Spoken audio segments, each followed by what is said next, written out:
Oi, bom dia. Vocês devem estar pensando o que é que aconteceu com o cabelo desse menino. A gente no Brasil costuma dizer que a gente dá um tapa no visual, né? Pois é, o tapa levou tudo. Levei um grande tapa. Mas na verdade é uma homenagem para Valmir e para tantos outros carecas da nossa congregação. Essa é uma homenagem para vocês. Mas brincadeiras à parte, hoje nós vamos fazer um apanhado geral da oração que nós conhecemos como oração do Pai Nosso. A oração mais conhecida da história da humanidade. A oração mais lida, mais recitada de todos os tempos. A oração que nosso Senhor Jesus Cristo entregou aos seus discípulos no Sermão do Monte. Eu gostaria de mostrar para vocês uma imagem. Augusto vai me ajudar com isso.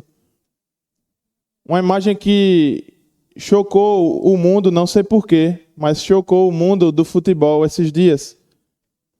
Alguns dias atrás, durante a Copa do Mundo, a Alemanha fez de novo. Ganhou de 7-1. Isso traz memórias ruins, não é? Talvez aconteça de novo. Espero que não, mas a Alemanha ganhou de 7-1 do país chamado Curaçao, uma ilha aqui na América. E depois, antes do jogo começar, a gente viu os jogadores de Curaçao orando antes do início da partida. E eles também oraram no final da partida.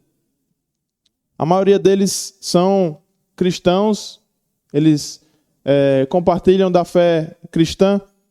Mas o que chamou a atenção da mídia como um todo foi que os jogadores de Curaçao estavam orando com os jogadores da Alemanha. Os jogadores da Alemanha que haviam marcado 7 gols naquele time. Vou repetir, 7 gols. Estavam orando juntos. Interessante isso, não é? E terminada a partida, terminada essa oração bem no meio do campo, os repórteres foram aos jogadores e perguntaram por que eles fizeram isso. E a resposta de um deles é que, acima da rivalidade, acima de qualquer coisa, eles tinham algo em comum. E não era o futebol. Era Jesus Cristo. Então, eles combinaram antes da partida de orarem juntos, independente do resultado. E depois de 7-1, os jogadores de Curaçao cumpriram a sua promessa e oraram juntos com os jogadores da Alemanha. Isso passou uma mensagem para o mundo todo. A oração é o combustível do cristão. A oração é a coisa talvez mais importante na vida do cristão. É o que mantém ele firme, é o que mantém ele conectado com o seu Deus. E essa oração, irmãos, essa oração do Pai Nosso, como eu já falei, é a mais conhecida de toda a história, mas ela não só é mais conhecida, como é uma obra de arte. De forma literária, é uma obra de arte. É uma estrutura perfeita. E a gente vê essa oração dentro do sermão mais lindo que a gente já viu. O Sermão do Monte. O melhor sermão que já foi pregado. E esse sermão ele é dividido basicamente em 3 partes. Capítulo 5, capítulo 6 e o capítulo 7 do Evangelho de Mateus. E no centro desse sermão está o capítulo 6. E no centro do capítulo 6 está a oração do Pai Nosso. É como se Jesus estivesse dizendo que essa oração está no centro de todo o seu sermão. Está no centro do centro do centro. E eu queria começar com vocês analisando as partes dessa oração e tentar entender o que é que essa oração traz de tão poderosa para a nossa vida. Primeiro, Jesus vai dizer, olha, quando vocês forem orar, vocês orem da seguinte maneira. E ele poderia começar essa oração de milhões de possibilidades diferentes, mas ele começa, Pai Nosso.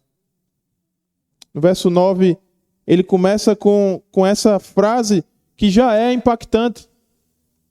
Alguns estudiosos do Velho Testamento vão dizer que até o século XII, nenhum autor judaico jamais tinha chamado Deus de Pai. Nenhum autor havia se atrevido a chamar o Deus de Israel de Pai. Jesus foi o primeiro. Até o século XII, ele foi o único que chamou o Pai de Pai. E ele podia fazer isso, não é? Afinal, ele era o único filho. E quando a gente ouve essas palavras hoje, Pai Nosso, talvez na sua cabeça você já vai pensar no seu pai aqui na terra, no seu pai físico, ou talvez na ausência desse pai. Eu não sei qual é o sentimento que vem no seu coração quando você escuta a palavra pai. Mas tem uma questão muito importante. A forma como nós enxergamos o nosso pai aqui na terra interfere na forma como a gente enxerga o Pai celestial. Estão intrinsecamente ligados. E quando os israelitas ouviram essa frase aqui no Sermão da Montanha, eles provavelmente não pensaram no Pai terreno deles, mas pensaram no Pai celestial, no Deus que havia resgatado eles do êxodo, da escravidão no Egito. Enquanto eles eram oprimidos dia após dia pelos egípcios, os israelitas clamavam a Deus pela liberdade. E Deus os ouviu. E aí surge um homem chamado Moisés, levantado para falar com o faraó. Em Êxodo, capítulo 4, verso 22 e 23, a Escritura diz: Então dirás ao faraó, assim diz o Senhor, Israel é meu filho, Israel é meu primogênito. Por isso te digo, deixa o meu filho ir, para que me sirva. Mas se te recusares a deixá-lo ir, eis que matarei teu filho e o teu primogênito. É como se Jesus estivesse dizendo: eu quero que as pessoas dessa e das próximas gerações saibam a essência de quem eu sou. Eu sou aquele que resgata, sou aquele que redime as pessoas quando elas mais precisam. E essa é a primeira vez que Deus se dirige ao seu povo como pai. Faraó, Israel é o meu filho. Não toque no meu filho. Ele é o meu primogênito. Deus se identifica aqui, irmãos, como pai. Um pai que ouve os seus filhos, que sabe o que eles precisam antes mesmo de pedirem. E que tem o desejo de atender o desejo do seu filho. E na cultura egípcia, o faraó era tido como um pai. Deus não está dizendo isso por acaso. Deus está dizendo: olha, eu sei que os egípcios tratam o faraó como pai, mas o pai desse povo sou eu. O faraó era um pai que era a favor da escravidão, mas Deus é um pai que é a favor da liberdade. Imaginem esses judeus aqui, irmãos, no século I. Transporte a sua mente para o primeiro século. Não para 2026, mas para o primeiro século. Aquelas pessoas que estavam sentadas na montanha, estavam ouvindo esse sermão e estavam debaixo da opressão do Império Romano. O Império Romano cobrava altos impostos. Eles eram basicamente escravos do Império Romano. Escravos de novo. E quando Jesus utiliza essa frase, Pai Nosso, talvez a memória deles volta ao Êxodo. Quando Deus, pela primeira vez, se identifica como um Pai libertador. E eles estavam provavelmente desesperados, de novo, não é? Pelo resgate, pela libertação. E eles escutam o mesmo lembrete que eles escutaram no Êxodo. Deus é o nosso Pai. E sabe o que é que eles ouviram naquele momento? Eles ouviram esperança.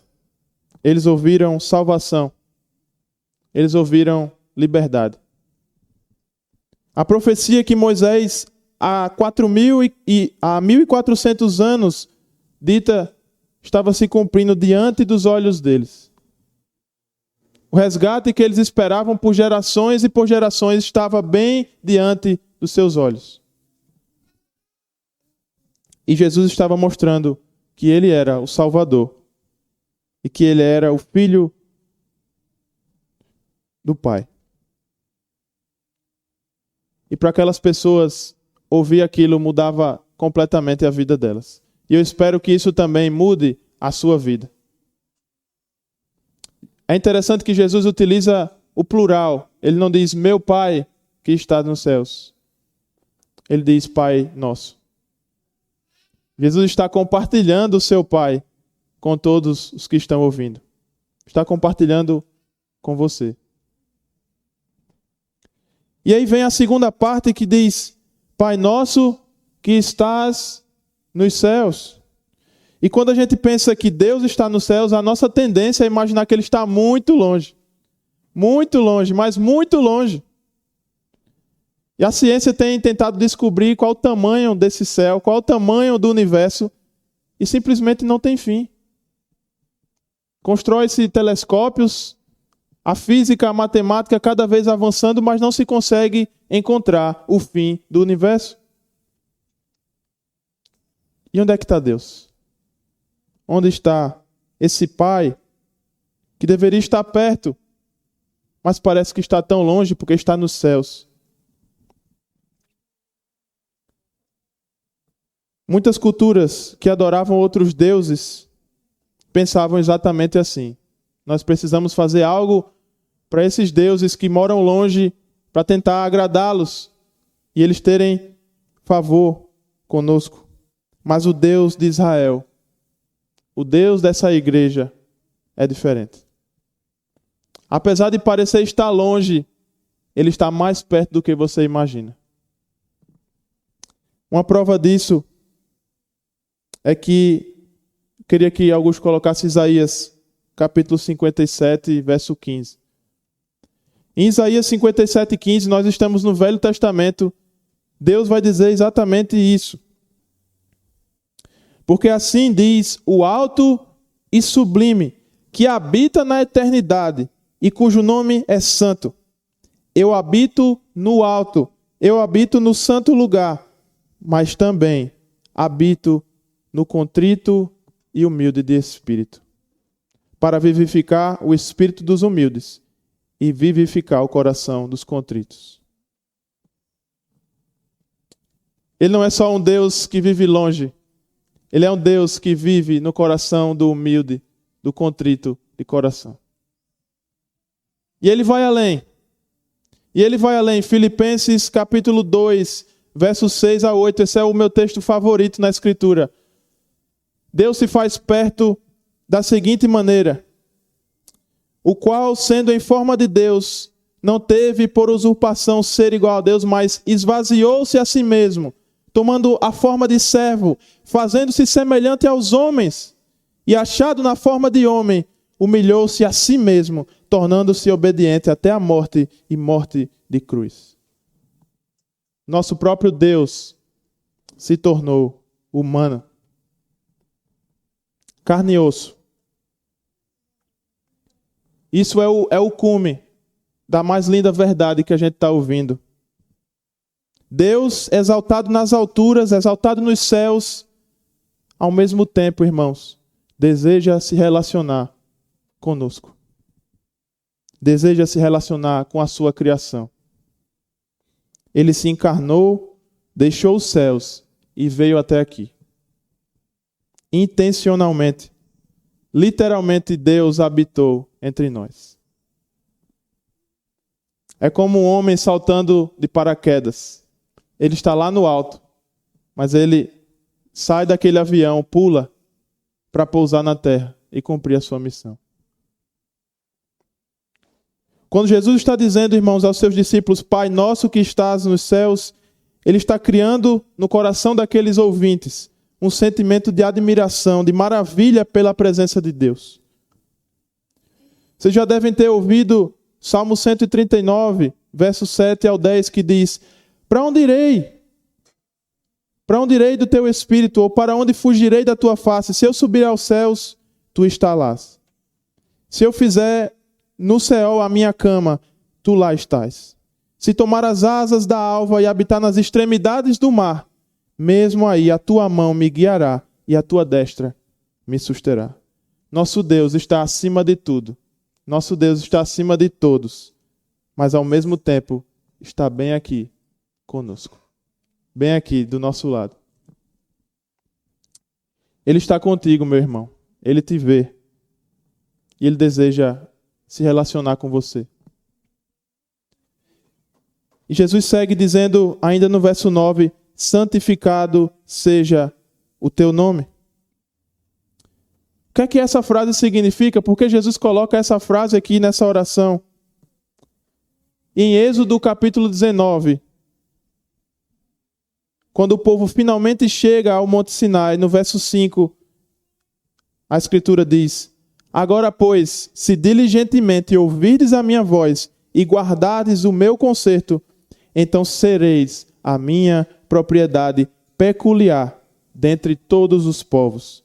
Porque a terra é minha, e vós me sereis um reino de sacerdotes e uma nação santa. Deus está dizendo, irmãos, que o povo pertence a Ele. Se Deus é o Pai e Israel é o Filho, então Israel pertence a Deus. E não só isso. Isso nos leva ao terceiro mandamento, quando Deus ordena ao povo que não tome o seu nome em vão. E como é que santificado seja o vosso nome se conecta com o terceiro mandamento de não tomar o nome de Deus em vão? Bem, aqui no Ocidente a gente tem o costume de dizer que tomar o nome de Deus em vão é não jurar pelo nome de Deus. Mas vai muito além. No hebraico, esse mandamento está dizendo ao povo para não ser um mau representante de Deus. Não é só não usar o nome de Deus em vão, mas é não ser um mau representante do nome de Deus. É fazer valer a pena o nome de Deus. O povo representa Deus em todas as áreas. Como cuidar dos seus campos, como se vestir, o que comer, como tratar o seu próximo, como lidar com os seus bens, com o seu dinheiro. Em todas essas áreas, o povo precisava ser exemplo para as outras nações. Isso era não tomar o nome de Deus em vão. E Jesus está entendendo aqui, irmãos, que quando o povo não vive de acordo com a vontade de Deus, o nome de Deus está sendo profanado. O nome de Deus está sendo usado em vão. E com essa frase na oração, Jesus está querendo restaurar a santidade do nome de Deus. Ele está dizendo para mim e para você, tudo o que vocês façam, lembrem-se que vocês são representantes do nome de Deus, do nome de Cristo. E para isso acontecer, é preciso que nós vivamos de acordo com a vontade dele. E Jesus mostrou, através da sua própria vida, como carregar bem esse nome. Ainda nesse sermão, no capítulo anterior, ele diz que os seus discípulos eram o sal e a luz desse mundo. Ou seja, eles foram chamados para fazer a diferença nesse mundo. E essa é a nossa identidade. Quando a gente segue os mandamentos de Cristo, nós cuidamos do nome dele. Nós santificamos novamente o nome de Deus. Estamos preservando o nome de Deus. Irmãos, o que nós fazemos e quem nós somos importa. Quando a gente carrega o nome dele em nossa vida, com honra, com verdade, onde há trevas, passa a ter luz. Onde há morte, passa a ter vida. Por isso nós temos que santificar o nome dele através da nossa vida. E Jesus segue com essa oração dizendo no verso 10, venha o teu reino, seja feita a tua vontade, assim na terra como no céu. E é interessante que essa passagem está no Evangelho de Mateus, que é um evangelho que vai falar sobre o reino de Deus. Mateus vai falar desde o começo que o ministério de Jesus é o ministério do Evangelho do Reino. O Evangelho é a boa nova de que Deus está voltando para restaurar o seu reinado sobre essa terra. É a notícia de que o reino dos céus está descendo de paraquedas para essa terra. E veja que esses 3 primeiros pedidos da oração estão conectados de alguma forma. Santificado seja o teu nome. Venha a nós o teu reino e seja feita a tua vontade. E Jesus conclui dizendo, assim na terra como no céu. Esses 3 pedidos são modificados por esse final. Como essas coisas são verdadeiras no céu, que elas sejam também verdadeiras aqui na terra. Isso é o núcleo do cristianismo. Isso é o cerne do cristianismo. Jesus está trazendo aqui que a realidade nos céus seja também a realidade aqui na terra. E lá no final do Evangelho de Mateus, a gente vê Jesus entregando essa missão para os seus discípulos. Para mim, para você. Para que a gente repita o que ele mesmo fez. Reconectar o reino dos céus com o reino da terra. Através da pregação, através do ensino e através do convite para fazer parte de um reino que jamais perecerá. Geralmente a gente cresce ouvindo que Jesus veio ao mundo principalmente para nos tirar dessa terra.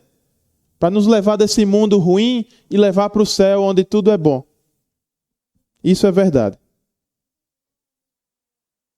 Mas não se trata somente de nos tirar daqui, irmãos, e nos levar para lá. E sim de trazer o que é de lá para cá. Quando Jesus diz, venha o teu reino, ele está dizendo que as coisas que são verdade no céu também sejam verdade na terra. Em outras palavras, Jesus veio para que o reino de Deus, que é celestial, se manifeste entre nós. Jesus veio para trazer cura aos que precisavam ser curados. Jesus veio para nos tornar íntegros. Mas o foco principal de toda a narrativa bíblica é a reunião entre os céus e a terra por meio de Jesus Cristo. Ele torna isso possível. Nossa terra tão decaída pode ter pedaços do céu por causa de Jesus Cristo. E também nós temos a esperança de que um dia essa reunião vai ser completa, não é? No dia em que ele voltar para resolver todas as coisas. Apocalipse 21, verso 1 ao 3 diz: vi também um novo céu, vi também uma nova terra, porque o primeiro céu e a primeira terra já tinham passado e o mar já não existia. Vi também a santa cidade, a nova Jerusalém que descia do céu da parte de Deus, adornada como uma noiva ataviada para o seu marido. E ouvi uma grande voz do céu que dizia: eis aqui o tabernáculo de Deus com os homens, pois com eles habitará, e eles serão o seu povo. E o mesmo Deus estará com eles e será o seu Deus. O espaço humano e o espaço divino reunidos mais uma vez, em paz.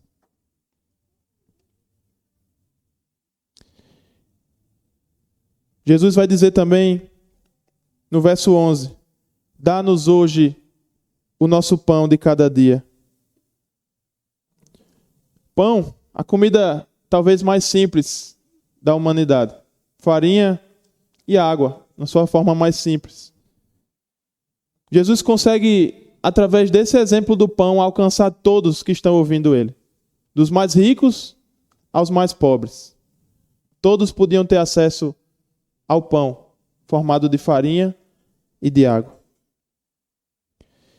Jesus está, na verdade, convidando todos, irmãos, inclusive você e eu, a, independente das circunstâncias, experimentar a sua provisão. Depender dele para prover o pão de cada dia. Este é o primeiro de 3 pedidos que o Senhor sabia que a gente ia precisar. Essa segunda parte da oração do Pai Nosso Jesus vai começar a fazer pedidos de coisas que nós precisamos. A primeira delas é o alimento físico. E Jesus está falando aqui do passado, do presente e do futuro.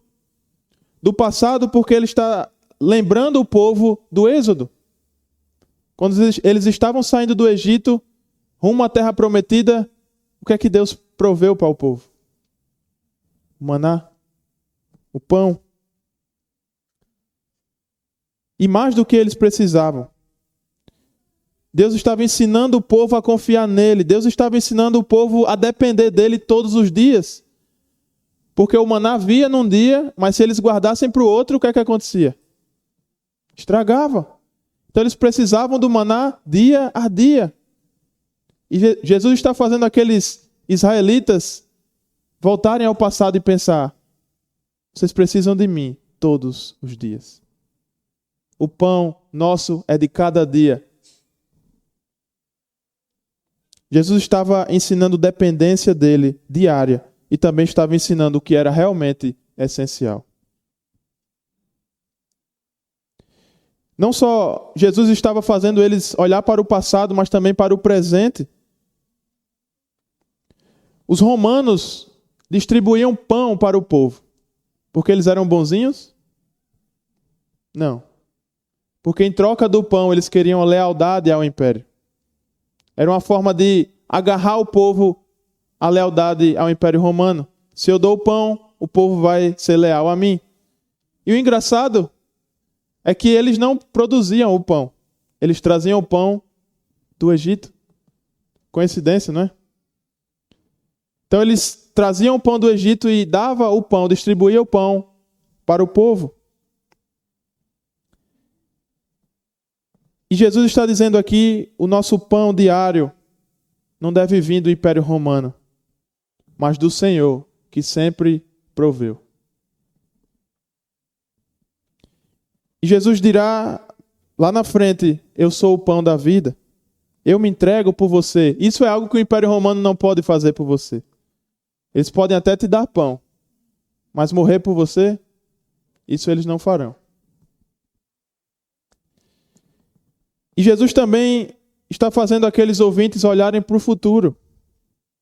Os romanos costumavam dizer: essa é a minha terra, esse é o meu mar, esse é o meu pão. E Jesus está dizendo o contrário. Dá-nos hoje o pão nosso de cada dia. Veja que praticamente toda essa oração está no plural.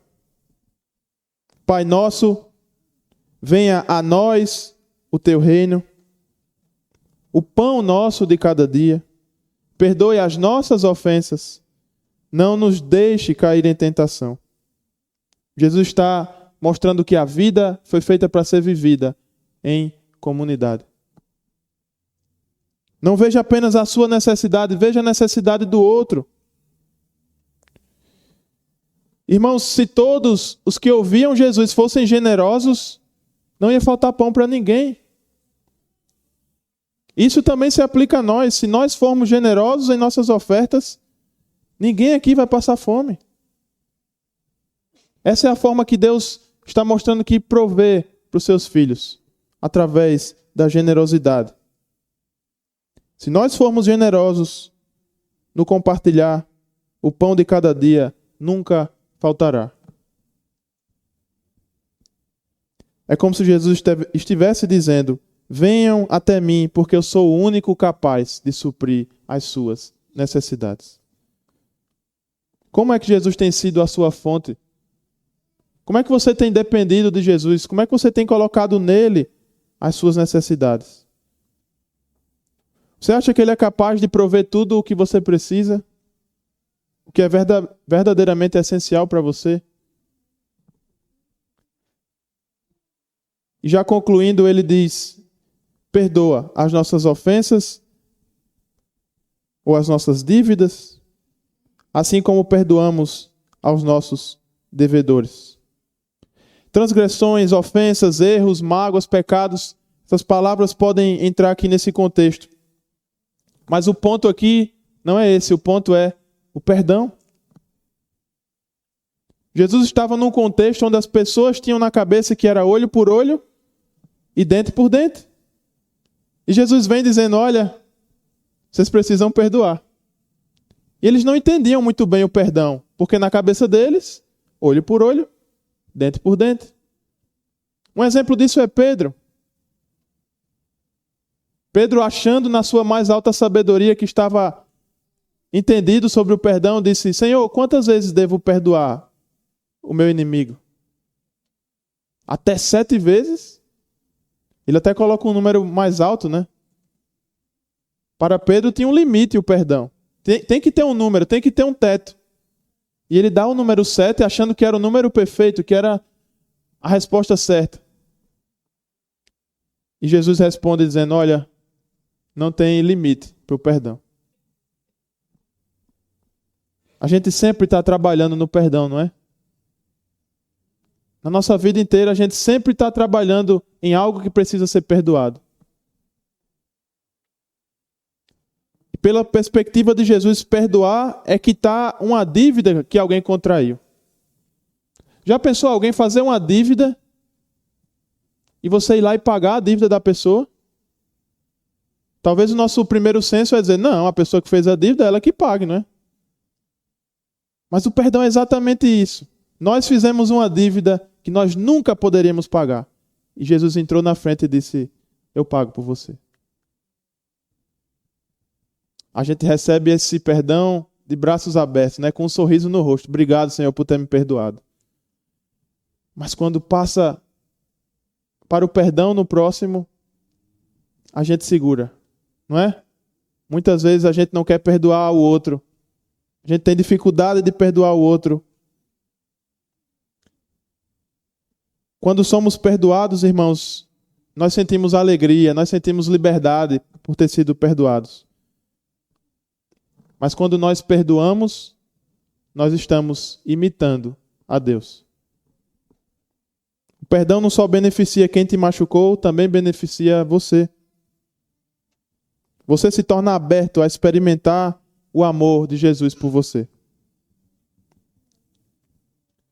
Ele conclui essa oração dizendo, não nos deixeis cair em tentação, mas livra-nos do mal. É importante dizer que essa palavra pode ser usada tanto como tentação, como provação. Mas há uma diferença entre tentação e provação. A tentação é quando o diabo quer nos destruir. O propósito dele é nos derrubar. Então, a gente sabe qual é a origem dessa tentação. E a provação é quando Deus coloca algo em nossa vida para que a gente cresça. Então, a gente sabe qual é a origem disso. E a prova é algo que Deus permite para o nosso crescimento, para o nosso amadurecimento. O pecado e a morte estão completamente conectados. E aí vem a pergunta, por que Deus nos põe à prova? Porque Ele colocou a possibilidade de errar com Adão e Eva, por exemplo. Porque Ele ama. Porque Ele é amor. O amor pressupõe uma escolha. O amor tem que ser escolhido. Ninguém pode ser obrigado a amar. O amor só é amor se ele for uma escolha. E aí, a gente lembra de Gênesis.